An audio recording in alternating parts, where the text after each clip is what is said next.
Students, this is Ayesha Fatima. Welcome to my YouTube channel. तो students, जैसा कि आपको पता है कि हम लोग क्लास 11th फिजिक्स की न्यू बुक पढ़ रहे हैं जिसका नाम है Punjab education curriculum training and assessment authority. और इस न्यू बुक को लेकर हम लोगों ने चैप्टर नंबर 2 स्टार्ट किया हुआ है, फोर्स एंड मोशन। आज हम लोग चैप्टर नंबर 2 का आर्टिकल 2.10 पढ़ेंगे, elastic collision in 2 dimension. Elastic collision in 2 dimension start करने से पहले आप लोगों से रिक्वेस्ट है आप लोग पहले वाले लेक्चर पहले अच्छे तरीके से सुन लें, क्योंकि अगर अब तक आपने वो लेक्चर्स नहीं सुने तो आपको ये आज वाला लेक्चर समझने में मुश्किल आई होगी। पहले वाले लेक्चर्स का जो लिंक है वो आपको डिस्क्रिप्शन में मिल जाएगा।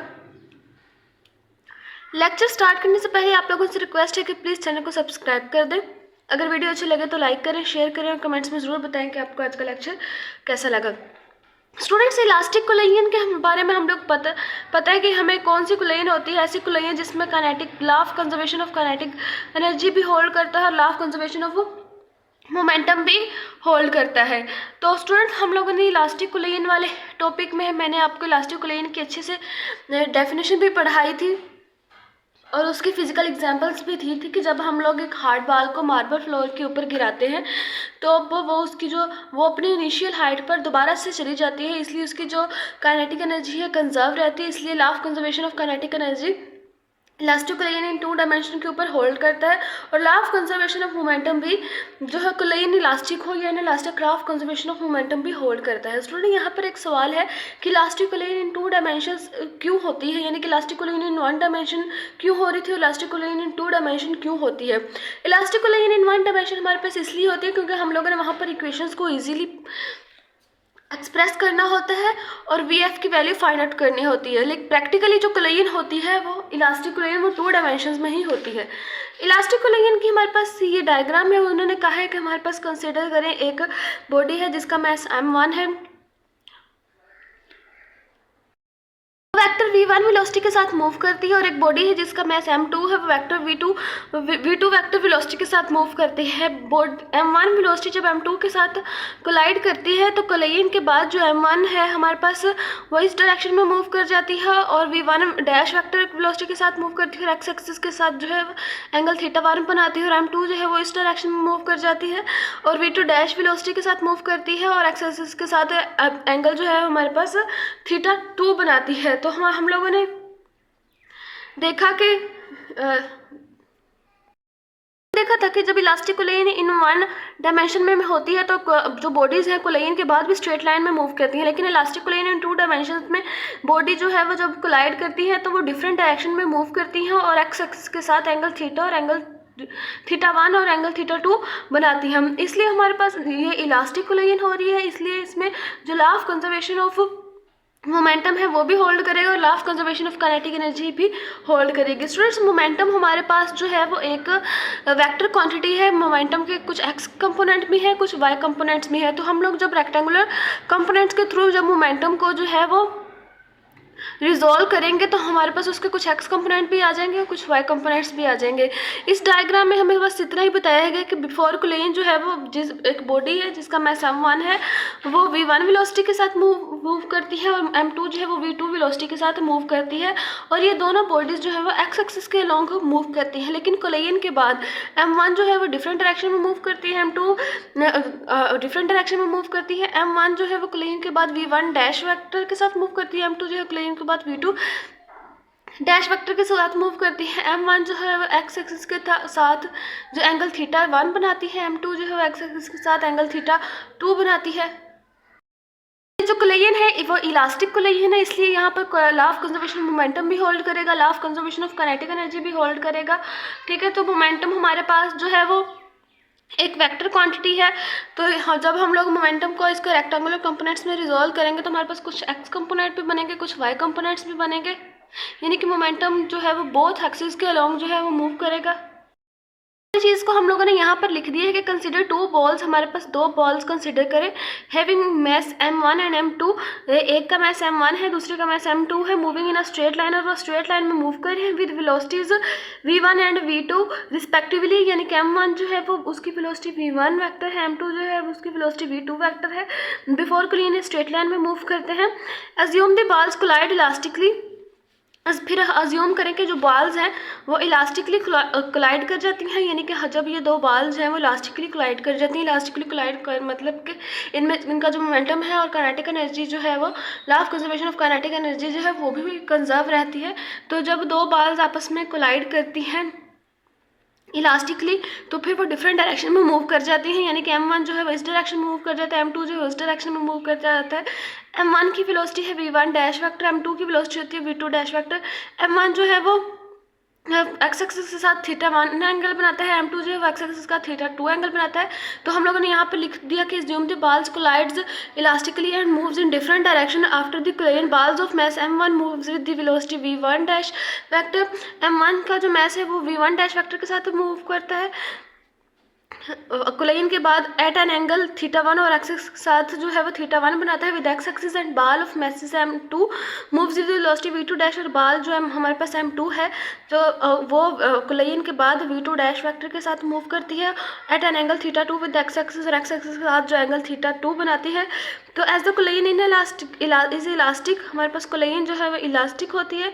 सो we can apply both the laws law of conservation of momentum and law of conservation of kinetic energy. तो इसलिए हमारे पास जो है वो हम लोग law of conservation of momentum भी अप्लाई कर सकते हैं, law of conservation of kinetic energy भी फाइंड आउट कर सकते हैं। मोमेंटम हमारे पास वेक्टर क्वांटिटी है, momentum is a vector quantity वो resolve into its rectangular components. तो हम लोग मोमेंटम को इसके रेक्टेंगुलर कंपोनेंट्स में रिजॉल्व करते हैं, apply the law of conservation of momentum along both axis, और बोथ एक्सिस पे हम लोग law of conservation of momentum को अप्लाई करते हैं। Law of conservation of momentum हम लोग अप्लाई कर रहे हैं। पहले हम लोग मोमेंटम को रिजॉल्व करेंगे इसके कंपोनेंट्स में। तो हम लोग पहले momentum conservation along x axis find करते हैं कि एक्स एक्सिस के अलोंग हमारे पास जो मोमेंटम है वो क्या होगा। तो बिफोर कोलाइन हमारे पास जो देखें m1 v1, ये हमारे पास जो m1 है इसका मोमेंटम और m2 इसका मोमेंटम को प्लस कर देंगे तो हमारे पास जो मोमेंटम जो है वो बिफोर कोलाइन आ जाएगा अलोंग एक्स एक्सिस। फिर हम लोग को कोलाइन के बाद जो m1 है जो वो बॉडी जो वेलोसिटी v1 डैश वेक्टर के साथ मूव कर रही है और m2 वो बॉडी जो कि v2 डैश वेक्टर के साथ मूव कर रही है, इन दोनों का जो मोमेंटम है इनको उसको प्लस करेंगे तो हमारे पास मोमेंटम आफ्टर कोलाइन आ जाएगा। तो बिफोर मोमेंटम बिफोर कोलाइन जो है हमारे पास मोमेंटम आफ्टर कोलाइन इन कि इक्वल आएगा, यानी कि टोटल मोमेंटम जो है सिस्टम का कंजर्व रहेगा। तो हमारे पास मोमेंटम बिफोर कोलाइन है m1 v1 plus m2 v2, और आफ्टर कोलाइन का जो मोमेंटम है हमारे पास m1 v1 dash plus m2 v2 dash. ठीक है, हम लोगों ने momentum along x momentum conservation along x axis find कर रहे हैं। तो हमारे पास v1 के साथ भी एक्स एक्सिस आएगा, v2 के साथ भी एक्स एक्सिस आएगा, v1 डैश के साथ भी एक्स एक्सिस आएगा और v2 डैश के साथ भी एक्स एक्सिस आएगा। अब हमारे पास ये v1 x है, हम लोगों ने इसको एक्स एक्सिस के अलोंग रिजॉल्व करना है। तो स्टूडेंट जैसे तो देखें कि हम लोग हमारे पास वेक्टर ए होता था, हम लोग जब उसको एक्स एक्सिस के अलोंग रिजॉल्व करते थे हमारे पास A x is equal to A cos theta के इक्वल होता था। लेकिन यहाँ पर हमारे पास जो वेक्टर है वो v1x है, इसलिए जब हम लोग इसको एक्स एक्सिस के अलोंग एक्स एक्सिस के परपेंडिकुलर ड्रा करेंगे तो हमारे पास v1x जो है वो v cos थीटा के इक्वल आएगा। तो v1x हमारे पास v1 cos थीटा के इक्वल आ गया। तो हमारे पास v1 जो है वो since before कोलाइन v1 and v2 along x axis है, यानी कि v1 और v2 दोनों ही अलोंग एक्स एक्सिस हैं, यानी कि हमारे पास कोलाइन से पहले जो v1 है v2 है वो एक्स एक्सिस के अलोंग है। तो हमारे पास जिस तरह हमारे पास वेक्टर ए का जो है एक्स एक्सिस के अलोंग परपेंडिकुलर ड्रा करते थे तो A x is equal to A cos theta आता था। इसी तरह हम लोग v1x का एक्स एक्सिस के अलोंग परपेंडिकुलर ड्रा करेंगे तो v1x is equal to v1 cos theta आएगा। तो हमारे पास फिर v2x का हम लोग जब एक्स एक्सिस के अलोंग परपेंडिकुलर ड्रा करेंगे तो हमारे पास v2x is equal to v2 cos theta के इक्वल आएगा। फिर हम लोग थीटा की वैल्यू जो है वो 0 पुट कर देंगे, क्योंकि हमारे पास ये जो v1 है और v2 जो है वो एक्स एक्सिस के लॉन्ग मूव कर रही हैं, यानी कि सीधा ही मूव किए जा रही हैं, कौन सा एंगल बना रही हैं, इसलिए यहाँ पर हमारे पास थीटा 0 आ जाएगा। तो v1x जो है वो v1 cos 0 की इक्वल आएगा, v2x वो भी v2 cos 0 की इक्वल आएगा। तो हमारे पास v1x is equal to v1 cos 0 जो आएगा और v2x is equal to cos 0 जो आएगा उसको फिर यहाँ पर पुट कर देंगे v1x और v2x की जगह। तो v1x जो है हमारे पास ये हमारे पास v1x जो है वो v1 cos 0 डिग्री के इक्वल आ गया। cos 0 डिग्री हमारे पास 1 के इक्वल है, तो v1x इक्वल टू v1 आ गया। तो v1x हमारे पास इक्वल टू v1 के इक्वल आ गया, यहाँ पर ये डैश नहीं है, ठीक है। फिर हमारे पास v2x जो है v2 cos 0 के इक्वल है। cos 0 हमारे पास 1 है, तो v2x हमारे पास v2 के इक्वल आ गया। मोर ओवर हमारे पास आफ्टर कोलिजन का जो मोमेंटम होगा वो क्या होगा, momentum conservation along x axis के में आफ्टर कोलिजन हमारे पास जो मोमेंटम आएगा वो v1 dash x is equal to v1 dash cos theta की इक्वल आएगा, क्योंकि हमारे पास v1x जो है वो, अब देखिए यहाँ पर हमारे पास जो वेक्टर v1 एक जगह हम लोग v1x लिखें और उसका परपेंडिकुलर ड्रा करें तो v1x is equal to v1 cos theta की इक्वल आएगा। लेकिन हमारे पास जो v2 है वो v2x is equal to v2 cos theta की इक्वल आएगा, और थीटा हम लोग यहाँ पर 0 पुट कर देंगे, यानी कि आफ्टर प्लेन जो वेलोसिटीज़ हैं जो कि v1 डैश x बन जाती है और v2 डैश x बन जाती है, वो भी v1 कोस थीटा और v1 cos theta v2 dash is equal to v2 cos theta की इक्वल आएगी। यहाँ पर v1 डैश जो है वो v1 डैश x जो है वो हमारे पास x एक्सिस के साथ v1 जो डैश जो है वो हमारे पास x एक्सिस के साथ एंगल थीटा बना रही है, तो v1 डैश x की जगह हम लोग v1 कोस थीटा की इक्वल है, तो थीटा की जगह हम लोग थीटा 1 लिख देंगे। और फिर हमारे पास v2 डैश x जो है वो x एक्सिस के साथ एंगल थीटा 2 बना रही है, इसलिए हम v2 डैश x जो है वो v2 कोस थीटा की इक्वल है, और थीटा की वैल्यू जो यहाँ पे हम हमारे पास थीटा 2 लिख देंगे। फिर यही चीज़ हम उठा के यहाँ लिख देंगे कि more over v1 dash x जो है वो, यानी कि m1 की जो वेलोसिटी है आफ्टर कोलिजन वो v1 डैश कोस थीटा 1 की इक्वल है। v2 डैश जो है m2 की वेलोसिटी है after collision v2 dash cos theta 2 की इक्वल आ जाएगी। तो हम लोग फिर ये वाली दोनों वैल्यूज़ और फिर ये वाली दोनों वैल्यूज़ जब इक्वेशन ए में पुट करेंगे तो हमारे पास इक्वेशन ए क्या बन जाएगा, v1x हमारे पास v1 की इक्वल है, v2x हमारे पास यहाँ पर v2x की इक्वल है, v1x जो है वो v1 डैश x जो है वो v1 कोस थीटा 1 की इक्वल है, v2 डैश x जो है वो v2 कोस थीटा की इक्वल है। फिर हम लोग यहाँ पर जो इक्वेशन ए है हमारे पास वो क्या बन जाएगी, m1 v1 plus m2 v2 is equal to m1 v1 dash cos theta 1 plus m2 v2 dash cos theta 2, ये हमारे पास इक्वेशन 1 बन गई।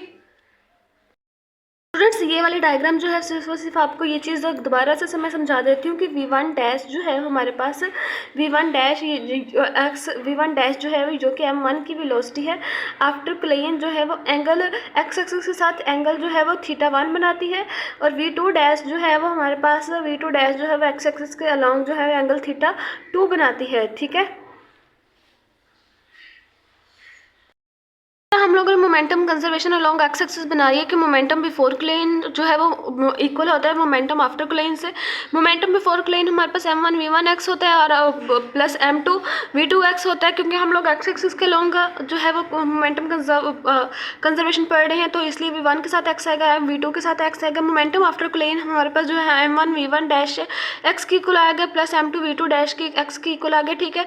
हमारे पास कोलिजन से पहले v1 एंड v2 जो है एक्स एक्सिस के अलोंग मूव कर रहे होते हैं, इसलिए हमारे पास वहाँ पर कोई थीटा नहीं बन रहा, तो हमारे पास ये cos 0 आ गया और यहाँ पर भी हमारे पास cos 0 आ गया। तो ये यहाँ पर फिर हमारे पास v1 dash x is equal to v1 cos 0 degree is equal to v1 x is equal to cos 0 जो है वो 1 की इक्वल है, तो v1 इंटू v1 आएगा, तो v1 x जो है वो v1 की इक्वल आ गया। v2 x जो है वो हमारे पास v2 cos 0 डिग्री की इक्वल है, तो v2 x जो है हमारे पास v2 इंटू 1 की इक्वल आ गया, तो v2 x जो हमारे पास जो है v2 की इक्वल आ गया। कोलिजन के बाद जो है हमारे पास जो v1 डैश है जो वो एंगल थीटा 1 बनाता है एक्स एक्सिस के लॉन्ग, और v2 डैश है वो एंगल थीटा 2 बनाता है एक्स एक्सिस के लॉन्ग, तो इसलिए हमारे पास v1 dash x is equal to v1 dash cos theta 1 की इक्वल आ गया, v2 डैश जो है वो v2 डैश कोस थीटा की इक्वल आ गया। फिर हम लोग यहाँ से v1 dash cos is equal to v1 dash cos theta की 1 और v2 dash is equal to v2 dash cos theta 2 की वैल्यू, और यहाँ से हमारे पास v1 x is equal to v1 और v2 x is equal to v2, ये जो चारों वैल्यूज़ हैं हम लोगों ने इक्वेशन ए में पुट कर दी।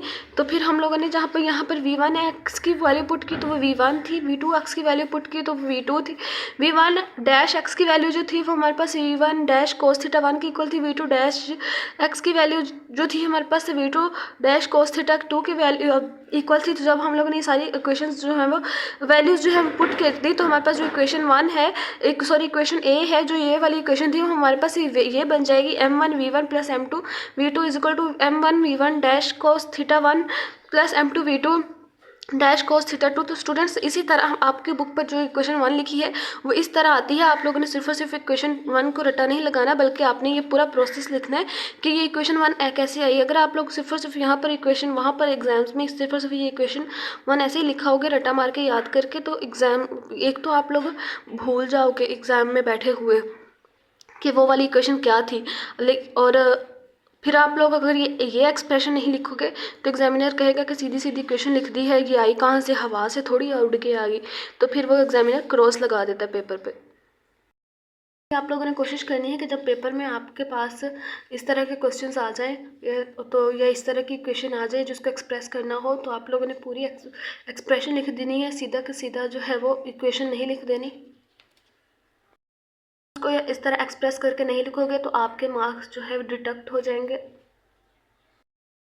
नेक्स्ट जो है हम लोग मोमेंटम कंजर्वेशन पढ़ेंगे अलोंग वाई एक्सिस, यानी कि हमारे पास कोलिन, जब कोलिन से पहले M1 और M2 जो है एक दूसरे को कोलाइड करते हैं तो वाई एक्सिस के अलोंग जो है वो इनका मोमेंटम क्या होगा। और हमारे पास कोलिन के बाद M1 जो है वो V1 डैश वेलोसिटी के साथ मूव करता है और M2 जो है V2 डैश वेलोसिटी के साथ मूव करता है। तो अलोंग वाई एक्सिस जो है वो इनका जो मोमेंटम कंजर्वेशन होगा वो क्या होगा। स्टूडेंट्स आप देखिए हमारे पास M1 और M2 जो है वो इसका कोई y एक्सिस तो है नहीं, यानी कि दोनों x एक्सिस के लॉन्ग ही मूव कर रहे हैं बिफोर कोलिन, और इसलिए हमारे पास इसका जो मोमेंटम कंजर्वेशन होता है होगा अलॉन्ग x एक्सिस, वो सॉरी अलॉन्ग y एक्सिस वो हमारे पास होगा ही नहीं।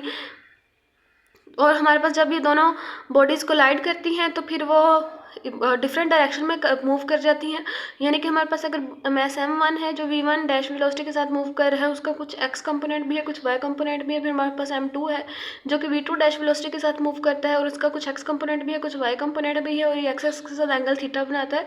तो हमारे पास जो मोमेंटम बिफोर कोलिन जो होता है मोमेंटम आफ्टर कोलिन होता है।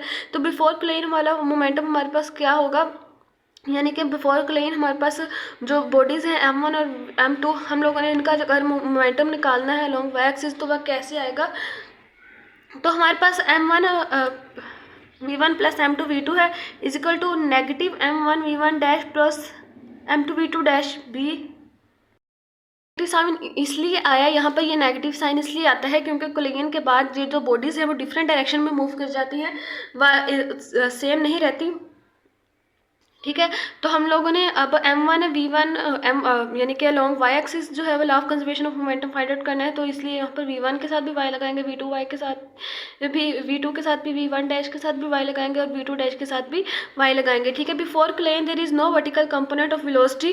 कोलिन से पहले जो है वो वर्टिकल कंपोनेंट नहीं होता वेलोसिटी का। अब देखिए हमारे पास जैसे हमारे पास वेक्टर A होता था, यहाँ पर वेक्टर A होता था, जब हम लोग उसके y एक्सिस के लॉन्ग परपेंडिकुलर ड्रा करते थे तो AY is equal to AY sine theta आता था। यहाँ पर हमारे पास जो वेक्टर VY है, वेक्टर VY 1y का जब हम लोग x एक्सिस के लॉन्ग परपेंडिकुलर ड्रा करेंगे तो हमारे पास VY साइन थीटा के इक्वल आएगा, वो VY साइन थीटा के इक्वल आएगा।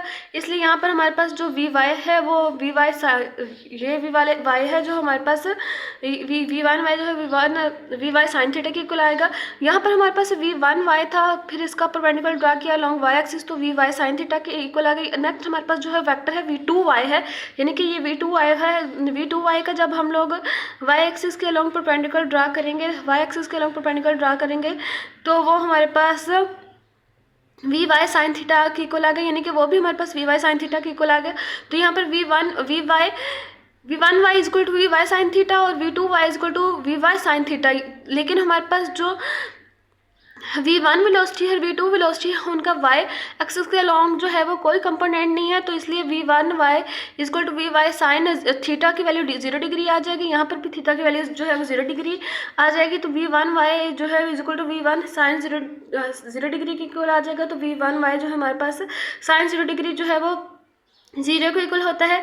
और ये V1 जो है वो जब 0 से मल्टीप्लाई करवाया हो जाएगा तो V1Y हमारे पास 0 आ जाएगा। V2Y जो है हमारे पास V2 साइन 0 डिग्री के इक्वल आ गया, क्योंकि Y एक्सिस के लॉन्ग जो है वो V1 और V1 यानी कि हमारे पास V1 और V2 जो है वो एक्सिस के लॉन्ग ही मूव कर रहे हैं। Y एक्सिस के लॉन्ग जो है वो मूव नहीं कर रहे, तो इसलिए हमारे पास जो थीटा है जो वाई एक्सिस के लॉन्ग बन रहा है वो 0 डिग्री होगा। तो हमारे पास v2 y is equal to v2 into 0 आ जाएगा। तो हमारे पास it implies that v2 y हमारे पास 0 आ जाएगा। तो फिर हमारे पास आफ्टर कोलिजन जो है वो momentum conservation long Y axis क्या होगी, यानी कि कोलिजन के बाद हमारे पास क्या मोमेंटम कंजर्वेशन होगी वाई एक्सिस के लॉन्ग। तो जिस तरह स्टूडेंट्स हम लोगों ने पहले वेक्टर ए था उसका परपेंडिकुलर ड्रा किया था वाई एक्सिस के लॉन्ग, तो हमारे पास ए वाई साइन थीटा इक्वल आया। फिर हमारे पास वेक्टर v1 y था उसका परपेंडिकुलर ड्रा किया एक्स एक्सिस के लॉन्ग, तो वी वाई साइन थीटा के इक्वल आया। फिर हमारे पास जो वेक्टर v2 y था उसका एक्स एक्सिस के लॉन्ग परपेंडिकुलर ड्रा किया, तो हमारे पास वी वाई साइन थीटा के इक्वल आ गया। इस तरह हम लोग v1 डैश वाई और v2 डैश वाई का भी जब हमारे पास परपेंडिकुलर ड्रा करेंगे एक्स एक्सिस के लॉन्ग, तो हमारे पास v1 dash y is equal to v y sine theta और v2 डैश वाई ये भी वी वाई साइन थीटा की इक्वल आ जाएगा। यहाँ पर जो v1 y इसकी ये जो है वो एक्स एक्सिस के लॉन्ग थीटा 1 बना रहा है, तो यहाँ पर थीटा की जगह थीटा 1 आ जाएगा। v2 y जो है एक्स एक्सिस के लॉन्ग जो है थीटा 2 बना रहा है, तो थीटा की जगह थीटा 2 आ जाएगा। फिर अब हम लोग यही चीज़ जो उठा के यहाँ पर लिख देंगे moreover v1 dash y is equal to v1 dash sine theta 1 and v2 dash y is equal to v2 dash sine theta 2। फिर हमारे पास जो है v1 डैश वाई और v2 डैश वाई की ये दो वैल्यूज़ आ गई, और v1 वाई और v2 वाई की वैल्यू जो है वो 0 आ गई। फिर हम लोग इन चारों वैल्यूज़ को उठाकर यहाँ पर पुट कर देंगे, तो हमारे पास v1 वाई और की जगह 0 आ जाएगा। फिर v2 वाई की जगह भी 0 आ जाएगा। v1 डैश वाई की जगह हम लोग v1 डैश साइन थीटा 1 लिखेंगे, v2 डैश की जगह डैश वाई की जगह हमारे पास v2 साइन थीटा 2 आ जाएगा। फिर हमारे पास ये दोनों चीज़ें जो है वो मल्टीप्लाई हो जाएंगी, ये दोनों चीज़ें भी मल्टीप्लाई हो जाएंगी। तो हमारे पास m1 भी 0 के साथ मल्टीप्लाई हुआ, m2 भी 0 के साथ मल्टीप्लाई हुआ, तो 0 प्लस जो है वो 0 बन गया। यहाँ पर negative m1 v1 dash sine theta 1 plus positive m2 v2 dash sine theta 2। तो हम लोगों ने जब नेगेटिव का साइन जो है वो ख़त्म करना है, तो हम लोग इसको नेगेटिव के साथ मल्टीप्लाई करवा देंगे इस पूरी इक्वेशन को। जब नेगेटिव अंदर यहाँ पर इस साइन के साथ मल्टीप्लाई होगा तो ये पॉजिटिव बन जाएगा, तो ये पॉजिटिव बन जाएगा। फिर नेगेटिव जो है वो इस प्लस के साथ जब मल्टीप्लाई होगा तो ये नेगेटिव बन जाएगा। तो हमारे पास ये जो इक्वेशन है वो 0 is equal to m1 v1 dash sine theta 1 फिर plus m2 v2 dash sine theta 2, और ये हमारे पास इक्वेशन नंबर 2 बन गई। देखिए यहाँ पर हमारे पास इक्वेशन 2 आ गई, और यहाँ पर हमारे पास इक्वेशन 1 आई थी, जो कि हम लोगों ने momentum conservation along x axis के यहाँ पर हम लोगों ने momentum conservation along x axis में जो इक्वेशन फाइंड की थी वो ये थी।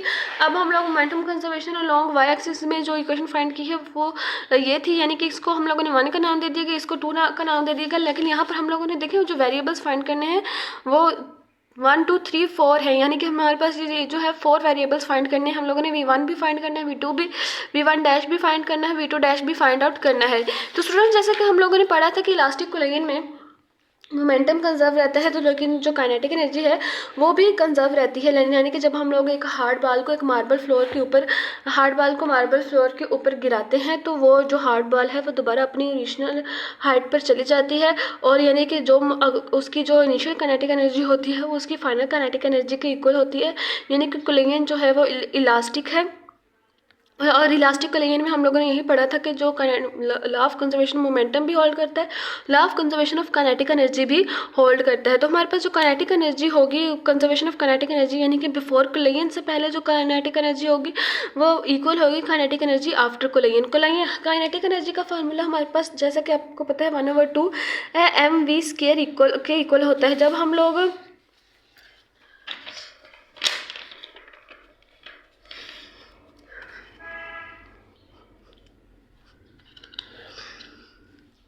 हमारे पास जो बॉडी है मैस m1, उसके लिए जब काइनेटिक एनर्जी इसको जब काइनेटिक एनर्जी में एक्सप्रेस करेंगे तो हमारे पास 1/2 m1 v1² आएगा। जब हमारे पास जो बॉडी m2 है, जब हम लोग इसको काइनेटिक एनर्जी में एक्सप्रेस करेंगे तो हमारे पास 1/2 m2 v2² आ जाएगा। फिर हमारे पास कोलिजन के बाद जो बॉडीज़ हैं हमारे पास, यानी कि m1 बॉडी है, जब इसको काइनेटिक एनर्जी में एक्सप्रेस किया तो हमारे पास 1/2 m1 v1 डैश स्क्वायर की इक्वल आ गई। फिर हमारे पास जो m2 है, जब हम लोगों ने इसको काइनेटिक एनर्जी m2 जो है हमारे पास, तो इसको काइनेटिक एनर्जी के फार्मूले में एक्सप्रेस किया तो 1/2 m2v2 डैश स्केयर आ गया। तो ये हमारे पास इक्वेशन नंबर 3 आ गई, यानी कि हमारे पास जो काइनेटिक एनर्जी जो है बिफोर कोलिजन और काइनेटिक एनर्जी जो है वो आफ्टर कोलिजन वो हमारे पास एक ही है। अब देखिए स्टूडेंट्स, यहाँ पर हम लोगों को इक्वेशन 1 बनी थी, यहाँ पर इक्वेशन 2, यहाँ पर इक्वेशन 3।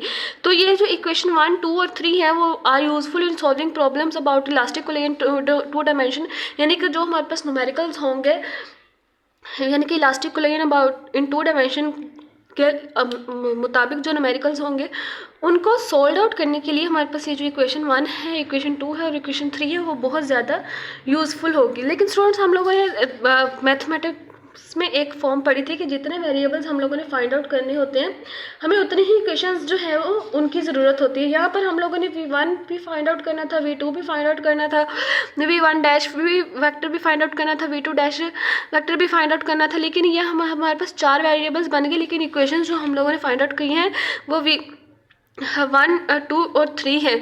तो हम एक चीज़ याद रखिएगा कि जितने वेरिएबल्स आप लोगों ने फाइंड आउट करने हैं वो मैथमेटिक्स की उतनी ही इक्वेशंस हम लोगों को चाहिए होती हैं। फिर हम लोग, अब देखिए यहाँ पर θ1 भी हमें नहीं पता, θ2 भी नहीं पता, तो हम लोगों को जितने वेरिएबल्स फाइंड आउट करने होते हैं हम लोगों को मैथमेटिक्स की उतनी ही इक्वेशंस जो है वो रिक्वायर्ड होती हैं। लेकिन आपके लेवल पर सिर्फ और सिर्फ इतना ही है, हम लोगों ने नेक्स्ट वेरिएबल्स फाइंड आउट नहीं करने, इसलिए यहाँ पर उन्होंने सिर्फ और सिर्फ 3 इक्वेशन दिए हैं कि बस आप लोगों ने नेक्स्ट वेरिएबल्स फाइंड नहीं करने, बस ये 3 इक्वेशंस फाइंड आउट करके स्टॉप कर देना है, यानी कि टॉपिक को ख़त्म कर देना है। ओके स्टूडेंट्स, आज का लेक्चर यहीं ख़त्म हुआ। उम्मीद है कि आपको लेक्चर की बहुत ही अच्छे से समझ आ गई होगी। प्लीज़ चैनल को सब्सक्राइब कर दें, अगर वीडियो अच्छी लगे तो लाइक करें, शेयर करें, कमेंट्स में ज़रूर बताएं कि आपको लेक्चर कैसा लगा। और चैप्टर नंबर 2 से रिलेटेड जितने भी लेक्चर्स हैं आप लोगों से रिक्वेस्ट है कि पहले वह सुन लें। और जो हमारा आज का टॉपिक था इलास्टिक कोलिजन इन 2 डायमेंशन, ये भी बहुत ही ज़्यादा इम्पोर्टेंट जो है वो टॉपिक है। ये अक्सर लॉन्ग क्वेश्चन में आता है, तो आप लोग इसको अच्छे तरीके से कर लीजिएगा। और बाकी लेक्चर जो आप लोगों ने चैप्टर नंबर 2 के अभी तक नहीं सुने, उनका जो लिंक है आप लोगों को डिस्क्रिप्शन में मिल जाएगा। स्टूडेंट्स, प्लीज़ चैनल को सब्सक्राइब कीजिएगा, कमेंट्स में ज़रूर बताइएगा कि आपका लेक्चर कैसा लगा। और आप लोग जैसे जैसे मैं हेडिंग्स बनवा कर ये पढ़ा रही हूँ आपको, तो वैसे वैसे ही आप लोगों ने लिखना है। स्टूडेंट्स, आप लोगों को ये ना सोचिएगा कि बुक में जो है वो हमारे पास अगर ये इक्वेशन लिख दी गई है तो बस हम लोग उसको बुक को रटा मार के जो है वो इक्वेशन याद कर लेंगे और एग्ज़ाम्स में लिख देंगे। तो ऐसा आप लोग अगर करेंगे तो आपको नुकसान होगा। एक तो एग्ज़ाम्स में आप लोग वो इक्वेशन भूल जाएंगे, और दूसरे एग्जामिनर्स भी जो है उसके ऊपर क्रॉस लगा देगा कि भाई ये क्या बात हुई, आप लोगों ने जो है वो क्वेश्चन को रट्टा मारा और लिख दिया। उसको ये क्वेश्चन आई कहाँ से, ये हवा से थोड़ी वो उड़ के आ गई या ऊपर से थोड़ी नाज़िल हुई, आप लोगों ने इसको डिराइव नहीं किया, ये वो। तो ये सारी चीज़ें जो है एग्जामिनर देखता है। तो आप लोगों ने जो बुक पे इक्वेशन लिखी है, ठीक है, जो हमारे पास FSC लेवल पर जो है हम लोगों ने वही इक्वेशंस पढ़नी होती हैं जो बुक पे होती है। लेकिन आप लोग ये भी तो सोचें कि फिर एग्जामिनर भी तो क्रॉस सीधा ही लगाएगा कि आप लोगों ने, अब देखिए यहाँ पर आप momentum conservation along y axis जो है वो उसकी हेडिंग दें और सिर्फ और सिर्फ ये वाली इक्वेशन लिख दें, तो एग्जामिनर तो क्रॉस लगाएगा कि बेटा ये कहाँ से आ गई, आप लोगों ने इसको ड्राइव क्यों नहीं किया, ये हवा से ऊपर से नाज़िल थोड़ी होगी या हवा में से थोड़ी आ गई ये इक्वेशन। तो जब तक आप उसकी प्रॉपर एक्सप्रेशन और डेरिवेशन नहीं लिखेंगे एग्जामिनर क्रॉस कर देगा। ओके स्टूडेंट्स, दुआ में याद रखिएगा। तो प्लीज़ चैनल को सब्सक्राइब कर दीजिएगा, वीडियो को लाइक कीजिएगा, शेयर करिएगा और कमेंट्स में ज़रूर बताइएगा कि आपका लेक्चर कैसा लगा।